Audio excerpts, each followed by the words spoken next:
J'en donne un autre cet après-midi ici, puis ensuite on change d'école cet après-midi. Mais au total, on en fait 12 cette semaine. Donc on en fait à peu près 2 à 3 par jour.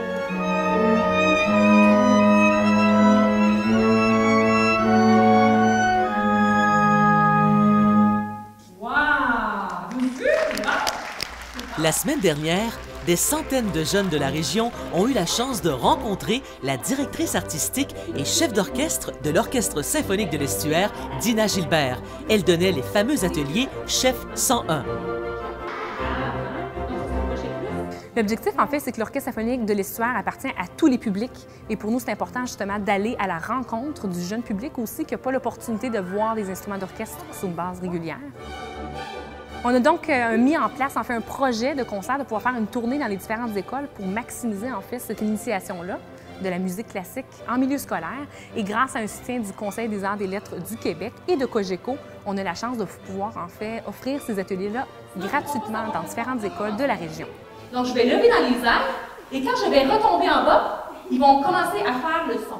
La particularité, cette fois-ci, en amenant ce projet-là ici à Rimouski, de un, je l'ai développé encore plus pour apporter encore plus de matière, mais là, c'est que c'est une clientèle qui est la même, donc c'est soit du niveau primaire, on a aussi visité des écoles secondaires, et même le premier atelier, en fait, qu'on a fait, on l'a fait à l'Université du Québec à Rimouski.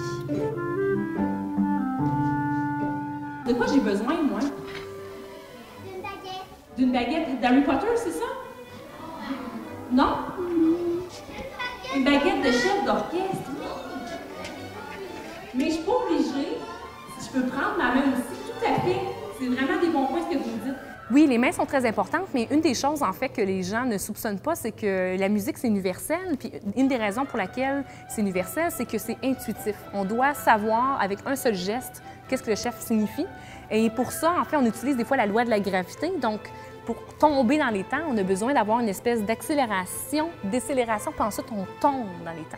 C'est la façon que les gens, enfin, les musiciens vont pouvoir savoir quand jouer sur les temps.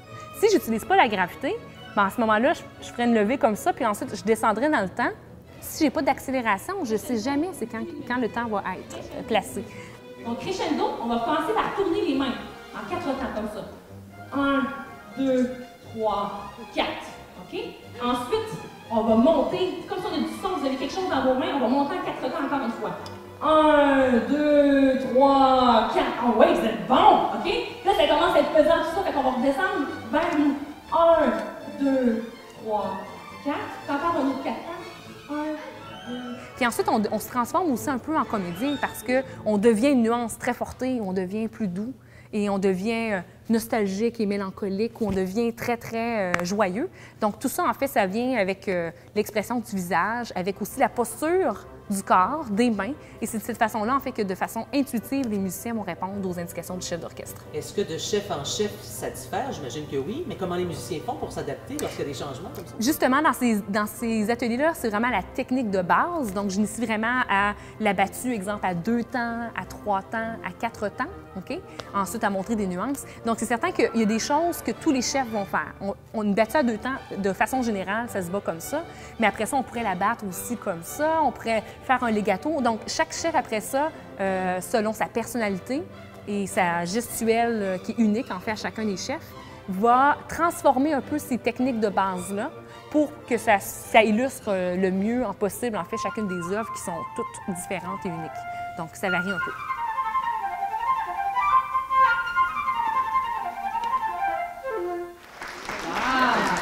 Et cette fois-ci, est-ce que le son était grave ou aigu? Aigu, hein? Donc comme ça. Et est-ce que c'était lent ou rapide? Rapide comme tempo, ouais, vous êtes bon. Ensuite... Mais moi, qu'est-ce qui me plaît le plus en faisant ces ateliers-là, c'est que je me dis, wow, moi, j'ai pas eu la chance dans ma région en Beauce d'avoir cette rencontre-là à 5-6 ans, de voir un orchestre qui arrive ici et qui présente les instruments de l'orchestre. Et je me dis, j'ai la chance maintenant parce que j'ai trouvé ma voie puis j'ai trouvé ma carrière. Donc, j'ai commencé en faisant du piano, plus tard de la clarinette. Mais je suis convaincue que j'aurais probablement été absorbée encore plus rapidement par le métier de chef d'orchestre si j'avais vu rapidement un orchestre comme ça venir dans mon milieu scolaire.